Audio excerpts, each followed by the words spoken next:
Here we are, just a few pop bottles hanging out on the kitchen counter, right? Wrong. Look a little bit closer. These aren't pop bottles at all. They're cake. Seriously, cake.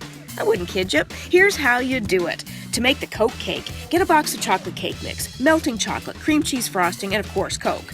To make the orange creamsicle cake, use French vanilla cake mix, Fanta, orange candy melts, and orange frosting. For the Sprite cake, it's lemon cake, green candy melts, green frosting, and of course, Sprite. The directions are the same for all of the cakes, so we'll just show you how to do the Coke cake. Mix 12 ounces of Coke with the chocolate cake mix, then pour it into a 13 by 9 inch pan and bake as directed.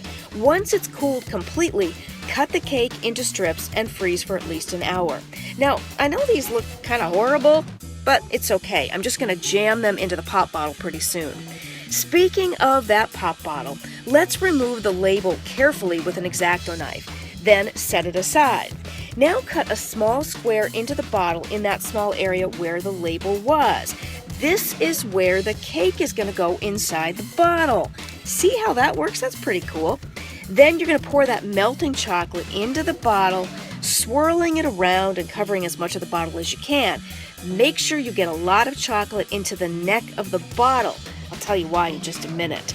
Then you're going to want to chill that bottle in the fridge and repeat that process a couple of more times.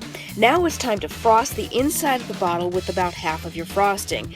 Then frost the tops of your cake pieces, and then jam those cake pieces into all kinds of nooks and crannies of that bottle. Make sure you have some cake where that opening was, where the label was, and then pour that melting chocolate on top of that and let it harden.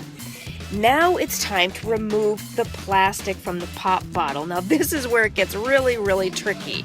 Remember what I said about getting enough chocolate into the neck of the bottle? Well, this is what happens if you don't. It gets kind of messed up and cracked. Fortunately, by the time I was doing the Sprite cake, I did a much better job. Back to the Coke now. Find your label and put a little chocolate on the ends of the label to then reattach it to the bottle, kind of like glue. Do the same with the cap. Then put it all together and put it all back in the refrigerator and chill it until you're ready to serve it.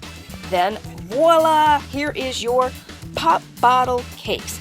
Not bad, but don't you think we should cut into it to see what it really looks like? There you have it. You're going to need a pretty sharp knife to cut through all of that chocolate, but I promise you it is definitely worth the effort.